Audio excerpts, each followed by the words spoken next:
লক্ষ্য সৈন্য নাকি একজন নিরস্ত্র পথপ্রদর্শক? কেন অর্জুন বেছে নিলেন শ্রীকৃষ্ণকে আর দুর্যোধন খুশি হলেন নারায়ণী সেনা পেয়ে? আজ আমরা উন্মোচন করব মহাভারতের সবচেয়ে বড় স্ট্র্যাটেজিক রহস্য, কেন যুদ্ধক্ষেত্রের সংখ্যার চেয়ে বুদ্ধি এবং রণকৌশল বেশি গুরুত্বপূর্ণ। হিন্দু স্টোরিটেলসে আপনাদের স্বাগতম।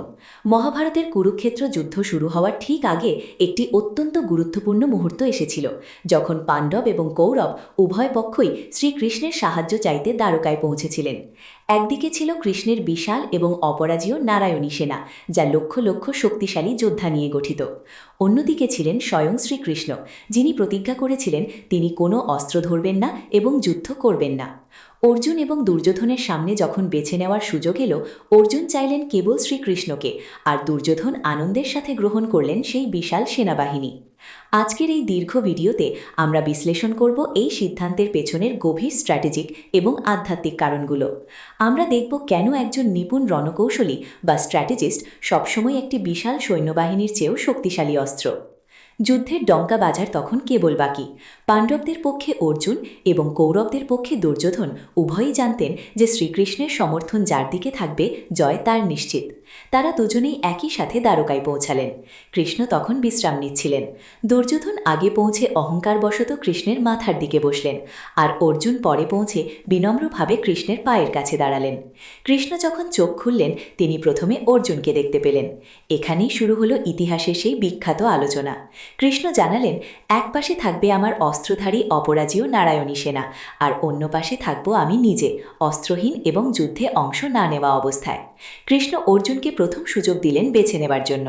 দুর্যোধন মনে মনে ভয় পাচ্ছিলেন যে অর্জুন হয়তো সেনাবাহিনী বেছে নেবেন, কিন্তু সবাইকে অবাক করে দিয়ে অর্জুন কেবল শ্রীকৃষ্ণকেই চাইলেন। দুর্যোধন মনে মনে হাসলেন এবং ভাবলেন অর্জুন কি বোকা। তিনি ভাবলেন 1,00,000 দক্ষ সৈন্যের চেয়ে একজন নিরস্ত্র মানুষ কিভাবে বেশি শক্তিশালী হতে পারে। কিন্তু অর্জুন জানতেন, যখন পরিস্থিতি নিয়ন্ত্রণের বাইরে চলে যায়, তখন লক্ষাধিক তলোয়ারের চেয়ে একজন সঠিক পথপ্রদর্শক বা ভিশনারি লিডারের গুরুত্ব অনেক বেশি। এই সিদ্ধান্তটি আসলে কুরুক্ষেত্র যুদ্ধের ফলাফল নির্ধারণ করে দিয়েছিল। আসুন এবার একটু স্ট্র্যাটেজিক বিশ্লেষণ করা যাক, কেন দুর্যোধন ভুল ছিলেন। দুর্যোধনের কাছে শক্তি মানে ছিল কেবল সংখ্যা বা নিউমেরিক্যাল সুপিরিয়রিটি। তিনি বিশ্বাস করতেন যার সৈন্য যত বেশি, জেতার সম্ভাবনা তার তত বেশি। কিন্তু অর্জুনের কাছে শক্তি মানে ছিল স্ট্র্যাটেজিক ইন্টেলিজেন্স। যুদ্ধের ময়দানে নারায়ণী সেনা কেবল শরীর হতে পারত, কিন্তু শ্রীকৃষ্ণ ছিলেন সেই যুদ্ধের মস্তিষ্ক। আধুনিক ম্যানেজমেন্ট এবং যুদ্ধের ভাষায় একে বলা হয় মাল্টিপ্লায়ার ইফেক্ট। কৃষ্ণ অর্জুনের রথের সারথি বা চ্যারিয়েটিয়ার হতে চেয়েছিলেন। এর একটি গভীর রূপক অর্থ আছে। যিনি রথ চালান তিনি আসলে যুদ্ধের গতিপথ এবং লক্ষ্য নির্ধারণ করেন। নারায়ণী সেনা ছিল অত্যন্ত শক্তিশালী, কিন্তু তাদের কোনো কেন্দ্রীয় স্ট্র্যাটেজিক মস্তিষ্ক ছিল না। অন্যদিকে শ্রীকৃষ্ণ কেবল একজন সারথি ছিলেন না, তিনি ছিলেন একজন মাস্টার স্ট্র্যাটেজিস্ট। ভীষ্ম, দ্রোণ বা কর্ণের মতো অপরাজেয় বীরদের কিভাবে পরাজিত করতে হবে সেই গোপন কৌশল কেবল কৃষ্ণেরই জানা ছিল।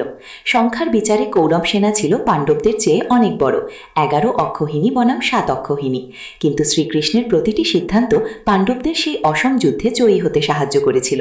এটি আমাদের শেখায় যে রণক্ষেত্রে আপনার কাছে কতগুলো অস্ত্র আছে, তার চেয়ে জরুরি হলো সেই অস্ত্রগুলো কখন এবং কিভাবে ব্যবহার করছেন।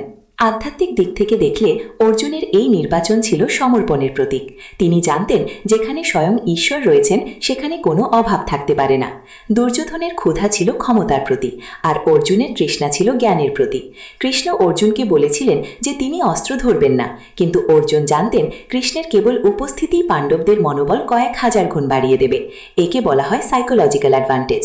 একটি যুদ্ধের জয় কেবল তলোয়ারে হয় না, তা হয় যোদ্ধাদের মনের সাহসে। শ্রীকৃষ্ণ ছিলেন সেই সাহসের উৎস। কুরুক্ষেত্র যুদ্ধের প্রতিটি বাঁকে আমরা দেখি কিভাবে কৃষ্ণের বুদ্ধি নারায়ণী সেনার চেয়ে বেশি কার্যকর হয়েছিল। যখন ভীষ্মের সামনে পাণ্ডবরা অসহায় ছিলেন, যখন জয়দ্রথকে মারার জন্য সূর্যের আলো কমে গিয়েছিল, তখন কৃষ্ণের সেই মাস্টার স্ট্র্যাটেজিগুলোই কাজ করেছিল। যদি অর্জুন নারায়ণী সেনা নিতেন, তবে হয়তো তারা যুদ্ধের ময়দানে অনেক বীরত্ব দেখাত, কিন্তু ভীষ্ম বা দ্রোণের মতো কৌশলী দেবতাদের হারানো সম্ভব হতো না।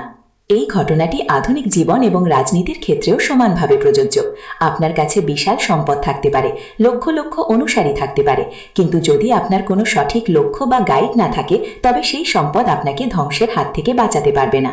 একজন সঠিক উপদেষ্টা বা স্ট্র্যাটেজিস্ট একটি ডুবন্ত নৌকাকেও তীরে নিয়ে আসতে পারেন।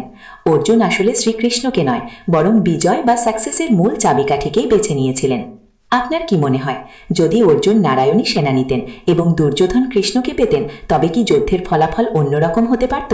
আমাদের কমেন্ট বক্সে আপনার মতামত জানান। অর্জুনের এই সাহসী সিদ্ধান্ত এবং শ্রীকৃষ্ণের সেই অমোঘ রণকৌশল নিয়ে আপনাদের ভাবনা শেয়ার করুন। যদি এই ধরনের পৌরাণিক রহস্যের গভীর বিশ্লেষণ আপনাদের ভালো লেগে থাকে, তবে হিন্দু স্টোরিটেল সাবস্ক্রাইব করুন, শেয়ার করুন আপনার বন্ধুদের সাথে। দেখা হবে পরবর্তী ভিডিওতে। ধন্যবাদ।